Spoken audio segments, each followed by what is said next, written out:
Billionaire Charlie Munger famously said, "The first $100,000 is a bitch, but you gotta do it." And honestly, he was completely right. If you've recently started taking your finances seriously, you probably know exactly what he meant.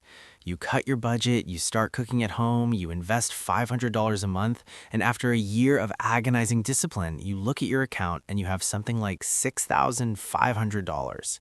It feels like you're trying to empty the ocean with a teaspoon. It feels so incredibly slow that you start wondering why you're even doing it at all. You start thinking you might as well just go finance that new car and enjoy your life today.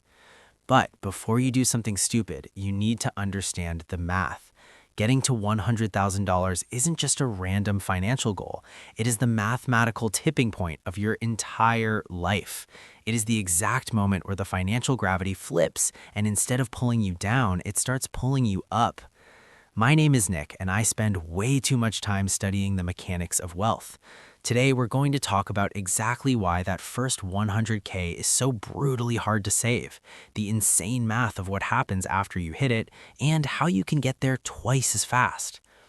Let's look at the numbers. Let's say you manage to save and invest $10,000 every single year. Assuming an 8% average return in the market, getting from $0 to $100,000 is going to take you roughly 7.6 years.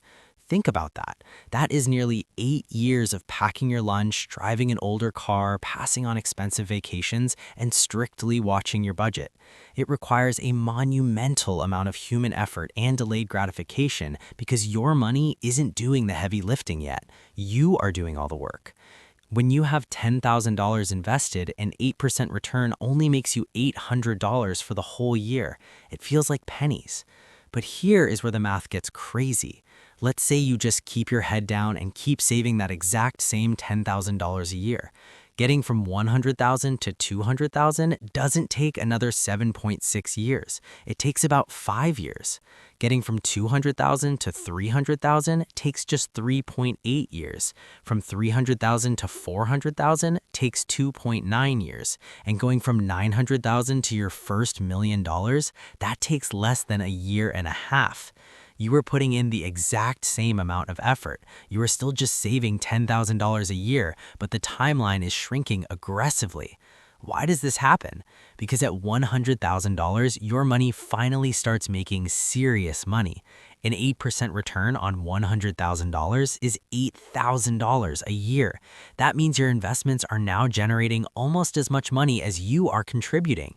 You basically just cloned yourself. You now have a financial twin who works 24 hours a day, 7 days a week, never takes a sick day, never complains, and throws all its wages directly into your bank account. The boulder has finally reached the top of the hill, and now it's rolling down the other side. So how do you get to that first $100,000 faster so you can trigger this momentum? The harsh truth is you cannot coupon clip your way to $100,000 very fast.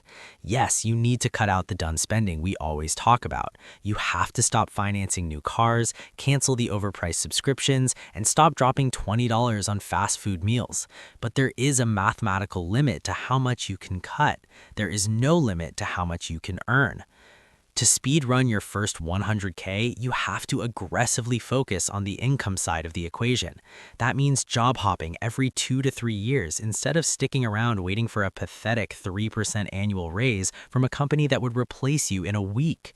It means learning high-income skills in your free time. It means working overtime, taking on freelance work, or building a side hustle. The first 100K requires a sprint. It requires a level of hustle that you don't have to maintain forever, but you do have to maintain it right now.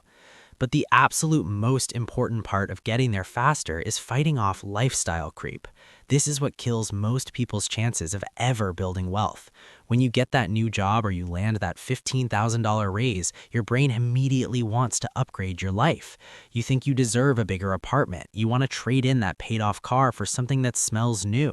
You want to start going to nicer restaurants. Don't do it. Take 100% of that new income and throw it directly into your investments. Live like you didn't get a raise at all. If you can keep your expenses exactly where they were when you were broke while simultaneously increasing your income, your savings rate will explode. Hitting $100,000 changes you psychologically. Just like hitting 20,000 gets you out of survival mode, hitting 100,000 gets you out of the rat race. You realize that no matter what happens, you are actually going to be okay. You can look at your investment portfolio and realize that even if you stopped investing a single penny forever, that $100,000 would grow to over $1 million in 30 years just by sitting there. You've essentially guaranteed your retirement. You've bought your future freedom. It is a brutal grind to get there. It requires you to be weird. It requires you to say no to things your friends are going into debt to do. And it requires you to delay gratification longer than most people can stomach. But once you cross that threshold, everything changes. Your money starts working harder than you do. If you want to understand more about the real mechanics of money and how to actually build wealth instead of just looking wealthy to impress random strangers, make sure to hit that subscribe button. Thanks for watching.